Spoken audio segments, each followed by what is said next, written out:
Greetings. This is Rosalind Parks with National Network View News. NNV Medical Contributor Dr. Akili Muhammad shares with us the many public concerns about the various COVID-19 variants and the impact of mandatory vaccinations. Later, Sister Sherrie Muhammad, founder and director of Asiatic Minds online school, explains the role of independent education and what it does for the fall of America, which is at hand, and as we begin to separate from this current system. Before we get into the top news, let's do a recap of the current events we've recently covered. NNV Medical Contributor Dr. Akili Muhammad discussed public concerns about the COVID-19 pandemic and the refusal of hospital personnel to comply with mandatory vaccinations requirements, forcing the closure of a hospital birthing unit. Now, Dr. Akili, New York has had public rallies in addition to healthcare workers not desiring to deliver babies over vaccine mandates. What does this speak to? From my vantage, I think it's two separate issues. I think it is one of the first signs of unity amongst healthcare workers that are not willing to subjugate themselves to a vaccine that they are still highly questioning. And I think the other view that I have is that we're looking at this medical community start to prioritize what they think should be prioritized and kind of push to the side what they don't prioritize. And one of those things will probably be childcare. And so I think as a Black community, as poor people in general in this country, we have to start thinking from the idea that the majority of births around the world happen without a hospital. Global View contributor and Final Call News staff writer Brian E. Muhammad joined us to give insight on the current situation of U.S. national sanctions, their history around the globe, and how such sanctions have caused instability in Haiti. Brother Brian, how many nations does the United States have under sanctions? In all, the United States have 39 nations under sanctions. What percentage of those U.S. sanctioned nations are on the continent of Africa? Well, that's a good question, because out of all of the nations on the earth, it's pretty much predominantly the darker nations that are sanctioned. Mm-hmm. And so when we talk about Africa, Africa makes up 1/3 of the 39, a third of the total number of nations America has under sanctions are in Africa alone. On the I Have a Testimony show, NNV News anchor Willie Muhammad re-aired the special broadcast with guest Risa Islam. Their conversation covered information still relevant today, including the COVID-19 pandemic, medical exemptions, and the impact of COVID-19 as schools opened up to the public. As these children facilities and schools are starting to be reopened, what advice would you give to parents and those who are watching that when they are faced with the dilemma when the school system and other places of work want them to take the vaccinations, what could be what are some of their courses of action that they can take or we can take? Yes, sir. First thing is, depending on what state you are in, meaning out of the 50 states in the United States, depending on which one you are in will let you know which exemptions you have. There are 3 exemptions, meaning 3 different forms or 3 different reasons that you can give the government or the school district so that your child will not be forced to take vaccinations. One of those is the medical exemption form. The other is the philosophical exemption form. The other is the religious exemption form. As of right now, California, Mississippi, and West Virginia are the only 3 states that do not have the religious, and I believe they worked on the other 2 as well. But for the other 47 states, they, for the vast majority, have all 3. I spoke with Global View contributor and Final Call News staff writer Brian E. Muhammad about the Honorable Minister Louis Farrakhan's press conference held days after the tragedy of 9/11 in 2001. One of the things that we notice in the media is the lies that come out about the things that they claim minister has said, as well as the lies about what they claim the Nation of Islam stands for.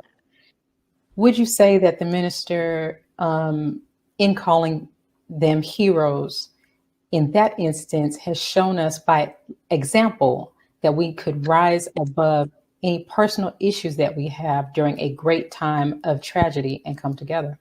Yes, yes, and it's very important because that sentiment is the crux of the problem that the United States government, with its sordid history of oppression against Black people, its oppression against the red, its oppression against the brown, its oppression against poor whites, and the dirt that it has done worldwide, that the Honorable Minister Louis Farrakhan has been a faithful warner to America to change course. Asiatic Mind student sister Sanaya Muhammad and brother Nicholas Muhammad spoke about how they are connecting with their instructors and classmates, as well as their interests in a variety of subjects. Nicholas, we'll go to you first. Give us some tips on how you stay focused in the online classroom and avoid distractions. Well, first of all, you need to find a quiet space with no distractions and a place where you usually do work. I usually just go and do my work in the basement because it's quieter there. And another one is, the key is I usually don't have anything else on my table except laptop, notebooks, pencils, and other materials that are used for schoolwork, and nothing more than that. Okay. Global View contributor Brian E. Muhammad, Final Call News writer, discussed 20 years of war in Afghanistan and the Honorable Minister Louis Farrakhan's October 2002 letter to President George W. Bush regarding America's warmongering. After the bombing of the World Trade Center in New York, then President George W. Bush accused the Taliban of sheltering Osama bin Laden, Al-Qaeda, and they also claimed that they were responsible for the tragedy. After 20 years of war, was Bush's allegations ever proven? Well, they accused Osama bin Laden and Al-Qaeda, and yes, they did accuse the Taliban of sheltering Osama bin Laden, against being held accountable for this accusation for 9/11, and they used that as a pretext, as a false flag, in fact, to go into Afghanistan and go to war in Afghanistan, and to use this as a pretext for this so-called war on terror. Medical contributor Dr. Akili Muhammad discussed public concerns about the COVID-19 variants, future strains, and mounting evidence that the vaccinated people are the spreaders. Now, should the public be worried about this and the future strains at all? Well, like I say, if anybody has been infected, and, to me, I think it's very difficult for anybody in the world, again, as I said before, unless you live in very remote places. If you live in any type of congested urban area, you probably have been exposed to it. Okay. And so if you have been sick from the coronavirus, any of the strains, any of the mutations, or if you have been exposed and your body fought it off, you are very well protected. And it's been shown in many parts of the world that a person who has been infected has much better antibody and much better protection than any vaccine. And we're talking about all the different vaccines around the world. They are not comparing to your natural immunity. So we have to go back to believing in God, understanding that our immune system came from God. So if you do the things that takes care of that, or you've been infected and you got over it, you're protected. So, fear should go down. Continue to be careful, but fear should go down and our confidence should go up that we're going to be okay. Sister Colette discussed food preservation and canning techniques, an important skill to have during this unprecedented time. Sister Colette, when did you start canning? Okay, one of my favorite questions to answer. Well, to say when I first started canning, I have to qualify how I learned how to can in the first place. So just briefly, I'm an MGT, so I'm a registered member of the Nation of Islam. Okay, and so the sisters, the females in the Nation of Islam, we have 7 training units, and those training units are how to keep house, how to rear our children, how to take care of our husbands, sew, cook, and just in general, how to act at home and abroad. And so approximately the year 2015, 16, around thereabouts, we were in our cooking curriculum. And so the Honorable Minister Louis Farrakhan, who is the absolute head of our class, okay, he gave us the instruction to learn the skill of canning. And so that's how it began. Let's pause for announcements from our sponsors. Then Dr. Akili Muhammad will join us for his weekly medical update. We'll be right back. Be a part of the force that powers truth in journalism. Your support helps us to highlight solutions for a brighter tomorrow. Go to nnvnews.com/donate. Asiatic Minds, online education, helping our children to discover their God-given skills, gifts, talents, and passion that will allow them to see their greatness, as well as the greatness of our people. And upon discovering that greatness, infusing them with the desire to use it for the betterment of themselves, their families, our people, and the world. Call now, 502-219-4848. This is Sister Sajda Muhammad. We are proud to announce that the Sajda House commemorative Elijah coins are finally here. This priceless heirloom, made from recycled copper from the messenger's home, is now available at sajdahouse.com. The hashtag Bank Black social media campaign made strides not only in revolutionizing how we bank, but also how we think. The movement inspired thousands of African Americans across the country to transfer or deposit millions of dollars into Black-owned banks.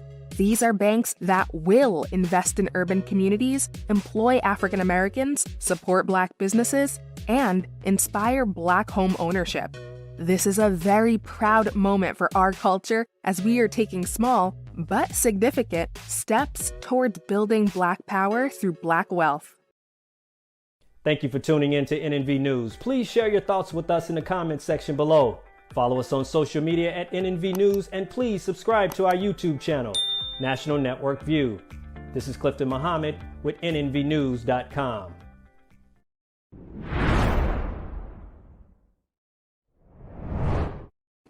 As the NBA puts pressure on players to get vaccinated, we should question how the NBA's process of vaccination pressure is affecting our young people's minds. Joining us is medical contributor Dr. Akili with the Ultimate Wellness Group to discuss further. How are you? Greetings, sir. Greetings. Dr. Akili, what does the NBA's increasingly apparent process of vaccination pressure do for our young people's minds? I work in neighborhoods and do a lot of work with the youth, and there are two aspects of society, in my personal viewpoint, that are extremely influential with our young, especially brothers, but young people in general. And that's the athletes and the musicians, rappers, singers, actors, all the entertainers.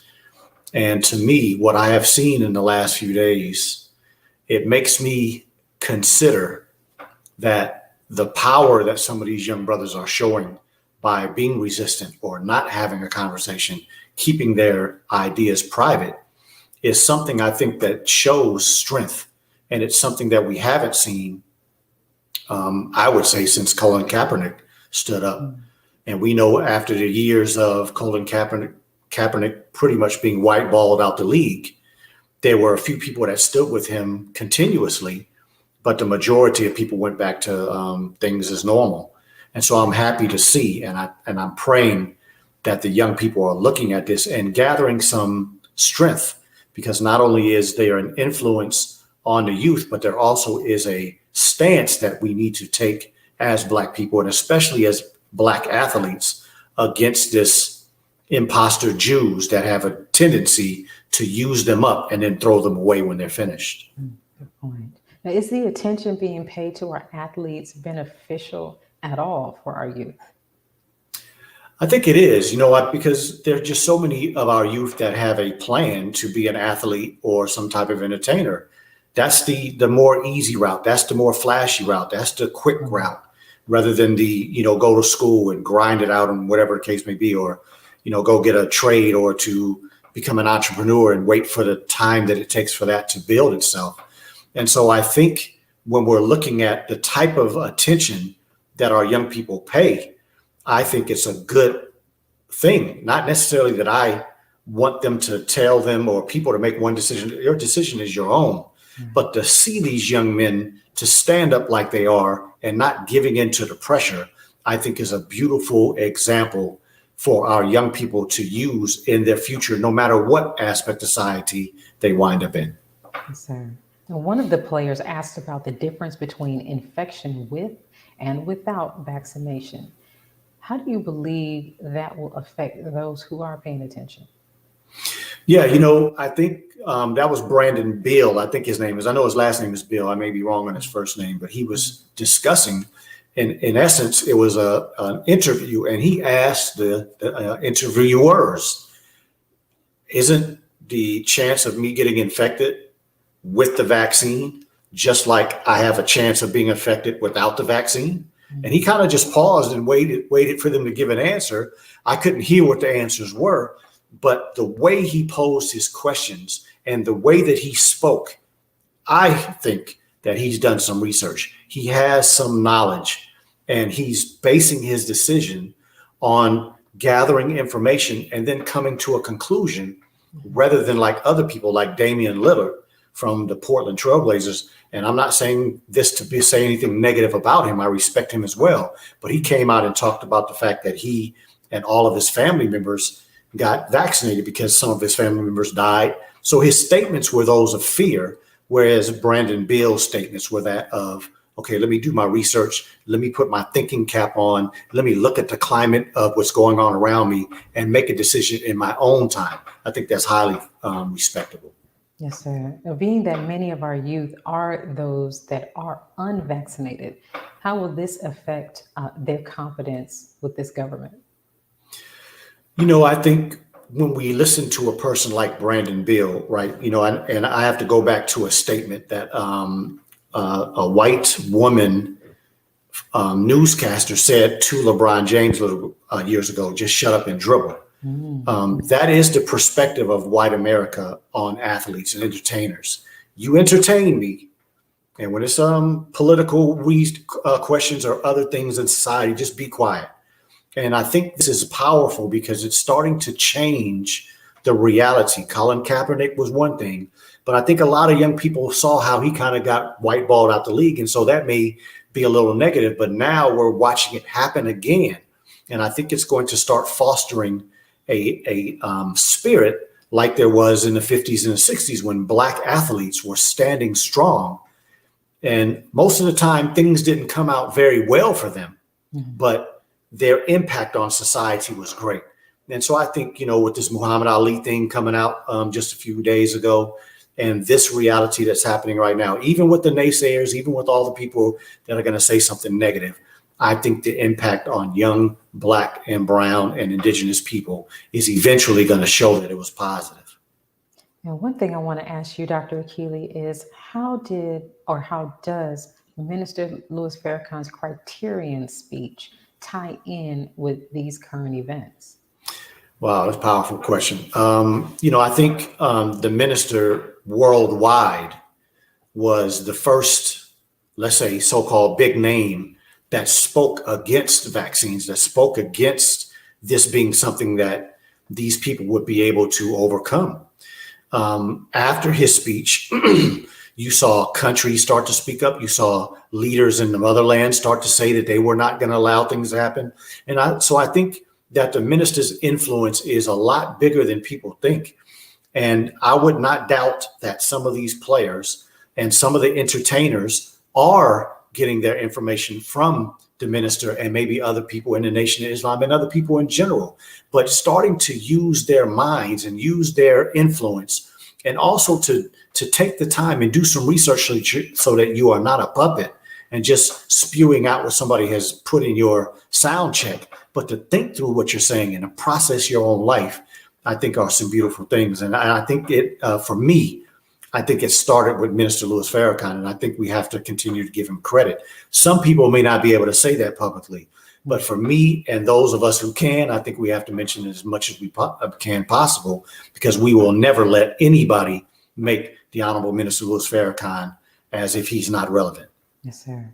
Now, last night, New York City put into effect a vaccination mandate for healthcare workers. Yes.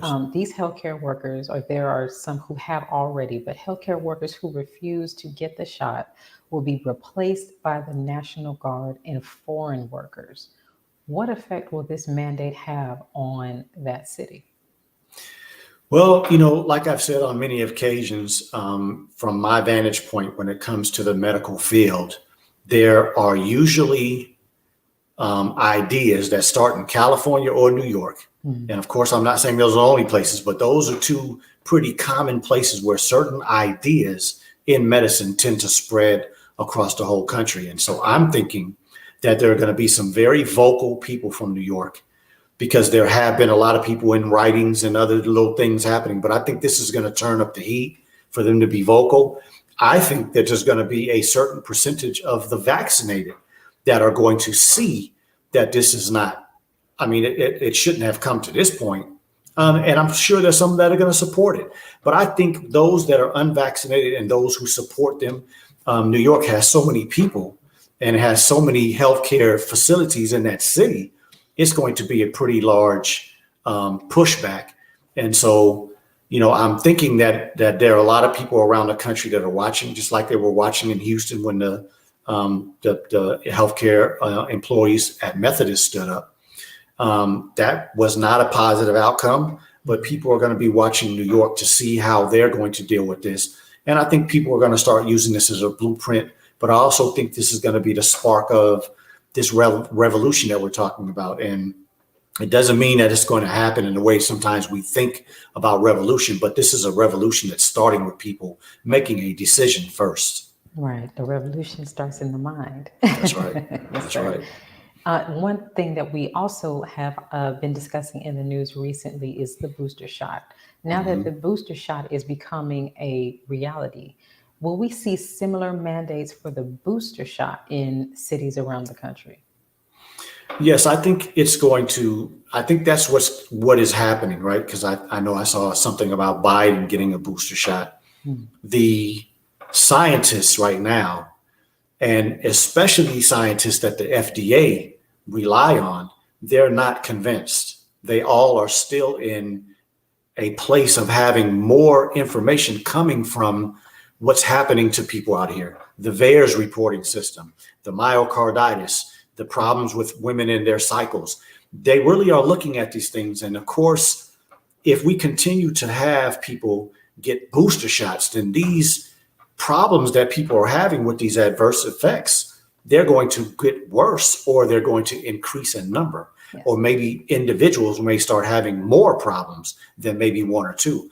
And so I think there are a lot of scientists that kind of want to pump the brakes and kind of look at things a little more, whereas it's obvious that the government and a lot of these states are just full-fledged wanting to push forward. And so This is just another example of how there's going to be a separation. There's going to be a separation of one idea versus the other. And people are, I think, for the most part, going to stand on their foundation and aren't going to move away until they're able to see more. And so I think that's what I'm looking at, and that's what I'm expecting. Okay. Now, Dr. Akili, one last question before we, maybe two, before we close out today. One of the things that we want to discuss is with the tracking of the information on the VAERS site. There have already been adverse reactions. Now that the booster shot is becoming a reality, as we just discussed, does a booster shot, for lack of a better term, reset the adverse reactions at all? Is it possible to see new reactions that have never been reported? The honest answer is I don't know. We're still looking, learning, and there's so much investigation into what this new technology, the mRNA technology, is doing. I think we're not even sure of everything about that yet. And now we're talking about adding more of this spike protein into people's bodies. And we have to understand that many scientists are saying that the spike protein itself is what is a large part of the toxicity that's causing a lot of these adverse events. And so just from understanding how the body works and what is going to happen if you put more toxicity or more of a problem into a body, it's going to have less of an ability to fight. And so you either deteriorate and have worsening of your symptoms, or you have deterioration and then you have multiple symptoms. And so, again, I don't know exactly. I can't speak on science because we don't have any idea yet. But those are my concerns, is that the things that people are dealing with the vaccine itself are going to get worse as you continue to put more and more and more of this into these bodies. Okay. All right. Understood, sir. And finally, what is new with the Ultimate Wellness Group?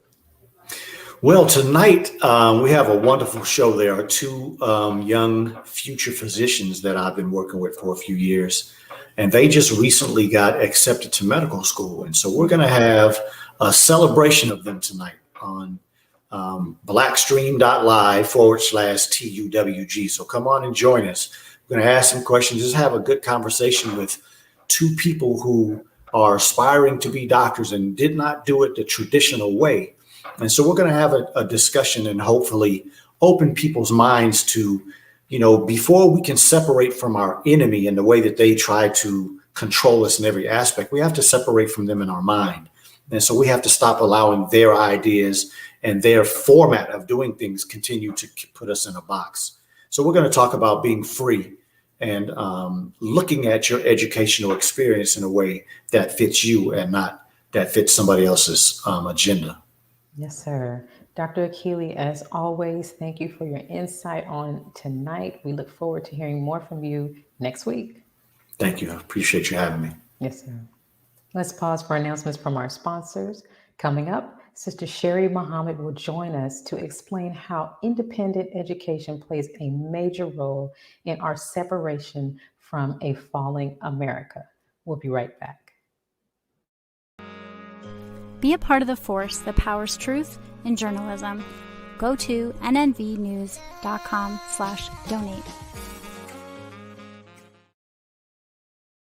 Worldwide, 24 hours a day, 7 days a week. Download the Final Call Radio app and take us everywhere. On your phone, on your computer, on your tablet, on Instagram, Facebook, and Twitter. You can also log on to finalcall.com and click the Listen Live button, or finalcallradio.com. Final Call Radio, the official voice of the Honorable Minister Louis Farrakhan and the Nation of Islam.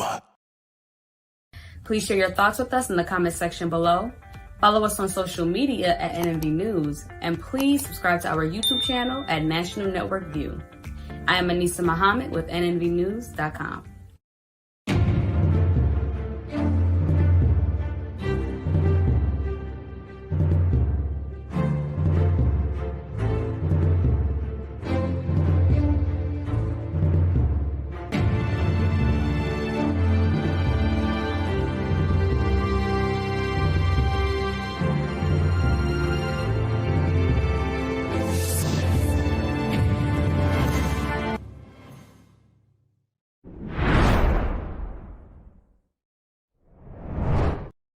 It is essential to recognize the role independent education plays as the fall of America is at hand and we begin to separate from this current system. Joining us to discuss is Sister Sherrie Muhammad, founder and director of Asiatic Minds Online School. Greetings, Sister. Assalamu alaikum, Sister Rosalind. Walaikum salam, ma'am. What role can independent education play as part of our separating from this current system as the fall of America is at hand? Well, first, thank you so much, Sister Rosalind and NNV News for having me back on. The role that independent schools can play is to actually help our students' minds turn in the direction of doing for self and setting up our own world, our own system, our own government. And it would take a actually good curriculum in order to do that. As long as the independent school has that, then we can begin to bring our children's minds out of the construct of the world that we are currently in. Because as we all know, education is how we go into the future. So if you look at the current world that we're in now, there's all sorts of people who invest in education and they are involved in education because they know it's going to uphold the world that they are building and it's going to create the new minds coming up, and they want to influence those minds into their way of thinking in order for their world to exist. Well, if we are separating, we must do the same thing in that direction. We must bring our children's minds out of the thinking of this world and into the thinking of God. And that way they can begin to utilize and see how they can utilize their skills, gifts, and talents in order to build a society and a world of their own. Yes, ma'am. Now, what are the benefits of independent education? Are independent schools more likely to nurture intellectual curiosity and stimulate personal growth? What would you say to that, Sister Sherrie? I think that's the goal of independent education. Once again, it's going to go back to if you have good teachers, if you have a good curriculum in order for that to happen. Because quite naturally, there's probably going to be independent schools that exist now that actually perpetuate exactly what's happening in public schools, right? But if you have, it depends on what is at the root of your independent school. And if you have an independent school that is wanting to go in a different direction, yes, it's going to allow that space for that nourishment of that intellect, for that natural curiosity to grow and actually help to dictate some of the assignments that are given, to iterate the lessons that are being taught. It's really a great opportunity. I was reading this, the Teachings 2.0, and the minister, there was a question where a school teacher said, a school teacher said, what do you think is the most important thing that I should teach the students in my class? And the minister responds, teach them as best you know the knowledge of self, as one who takes a picture first looks to see the self. The more one sees oneself in the acquisition of knowledge, the more interested one becomes in acquiring knowledge. So if you have a curriculum that does that, especially in an independent school, you're going to have a lot more breadth in there that you're going to be able to allow that child to explore, to grow, and to see themselves, thereby becoming a lot more interested and invested in their own education. Yes, ma'am. Now, recently, school has begun, and enrollment was, I know you got a lot of inquiries about enrollment. Did you see or have you found that parents are becoming more inclined to enroll their children in independent schools, such as yours? I would say yes. And one of those reasons is because of the pandemic. Because of the pandemic, a lot of parents are not ready to put their children back in a brick and mortar school.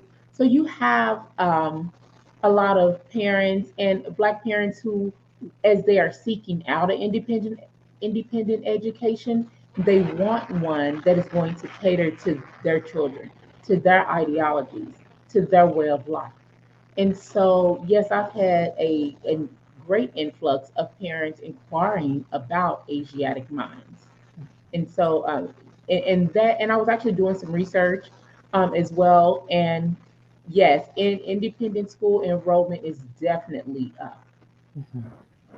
Do independent schools encourage closer connections? I know you spoke of the pandemic, but aside from that, would you say that independent schools and online schools encourage closer connections between educators and their students than public schools do? I would say so. And especially, I would say, especially like at Asiatic Minds, those schools, if you're in an online school that is designed to be online, then those educators care about those students, and they're seeing them right there in their own environments. They have that opportunity that if they can either raise their hand or they can send them a private chat right in that classroom to address any issues that the child may have, and vice versa. The teacher may be able to see something and send a little chat, how are you doing today? Right. Looking a little sad. So there is that opportunity for the instructors to have a much closer relationship with the children. And speaking of closer relationships, we know that historically, one thing that's been studied is the student to teacher ratio and how important that number is. Is there a difference in the student to teacher ratio at Asiatic Minds versus a brick and mortar public school? I would say yes, because at Asiatic Minds, we're really striving to keep that student to teacher ratio at around 15 for our core classes. On our Friday classes, it's the entire student body, but it's our classes that require, you may work in groups, you may, do activities that is not as concentrated that you're going to need that small group attention that you would need in math and science and language arts. So at Asiatic Mind, we strive to hover right around that 15 students per instructor. Oh, perfect. And then finally, how does the student to teacher ratio affect their performance in the independent school? So what I love about that ratio is Mhm. that nobody can hide. So the teacher, you can see everybody and have that time to call on each student to make sure that they are being accountable for the information Mhm. that is being taught, and to pull them into the conversation if they're a little shy about it or if they're a little hesitant.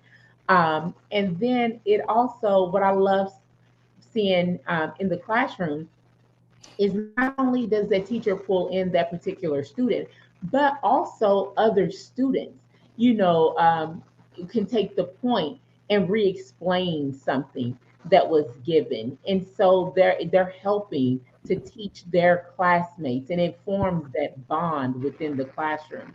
So yeah, having that smaller classroom, I think it takes away uh, feeling that maybe a little frightened as a student when there's so many eyes watching you in a larger classroom.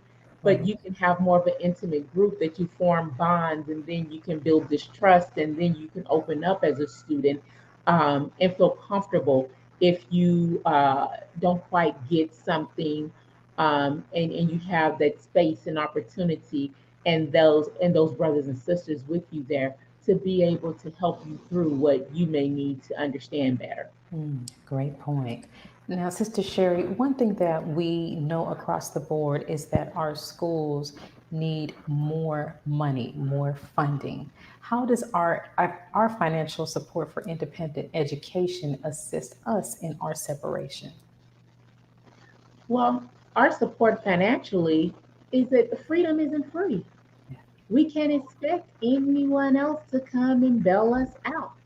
We have to make it our business to do just as the philanthropists do in this world, just as big business does in this world. They finance their institutions because, once again, they know that they're planting seeds to further their way of life, their society. And we must do the same thing. If we are striving to separate, to have our own society, then we must fund that. And that means funding education. That means our teachers need to be paid well so that they don't have to work 3 and 4 jobs in order to survive. And we know as a people we can do that. It's all it takes is for us to put in, our dollars. If everybody contributes a little, no one person has to contribute a lot. So it does not even matter if you have a child in school or not. You can still pay some charity. You can still contribute to a school, whether it's Asiatic Minds, whether it's Torchlight Academy, whether it's MMESA, whether it's MUI. There's plenty of us out there that definitely need the support of those of like minds. And we as a people, we have to value education enough to invest in it. We must put our eggs in that basket and not just depend on striving to get government funding for everything that we do. But we're blessed enough to make money. And so if we have money coming through our hands through a job, a portion of that we must invest in our own future. And Yes, education ma'am. is a huge part of that. You raised a great point. That is so important that many of us are working 3 and 4 jobs just to sustain. But one of the things that we overlook quite often is the value of our education. So thank you for saying that. How Yes. can parents reach you? I know the school year has begun, but how can parents reach you in order to donate or inquire about the next session? So they can go to the website, AsiaticMinds.com. That's AsiaticMinds.com. And there is a donate tab there. We have started school, but we have just a couple of slots before the door closes, and that's in a timely manner. After that, we are starting our waiting list for next school year because we have some wonderful changes coming up, or some expansion, coming up, and some very exciting things. So if you were not able to get into Asiatic Minds this school year, that waiting list is going to be up very soon on the website. But you can also go on the website Asiatic Minds and send me a message. And I'm more than happy to have a conversation with anyone who is interested and has a few questions even before putting their name on the waiting list. But in the meantime, please feel free to donate. We will have some initiatives coming out where people are going to have the opportunity to donate and contribute to Asiatic Minds in a wonderful way. So thank you. And once we are gearing up for that, I would definitely be back if you all have me to make those announcements. Of course. All right. Thank you, Sister Sherrie, for your insight and just keeping us abreast on what's happening with online and independent schools such as yours and others everywhere. Yes, ma'am. Thank you so much, Sister Rosalind. Thank you, NNV News. And of course, thank you to the Honorable Minister Louis Farrakhan and his beautiful family for your great sacrifice in order that we may be here today, that I may be sitting here right now talking about Asiatic Minds. So thank you, thank you, thank you. And thank you. And thank you for joining us today and tuning into National Network View News. Please share your thoughts with us in the comment section below. Follow us on social media at NNV News, and please subscribe to our YouTube channel, NNV News. This is Rosalind Parks with National Network View News. Good night. Be a part of the force that powers truth in journalism. Go to nnvnews.com/donate.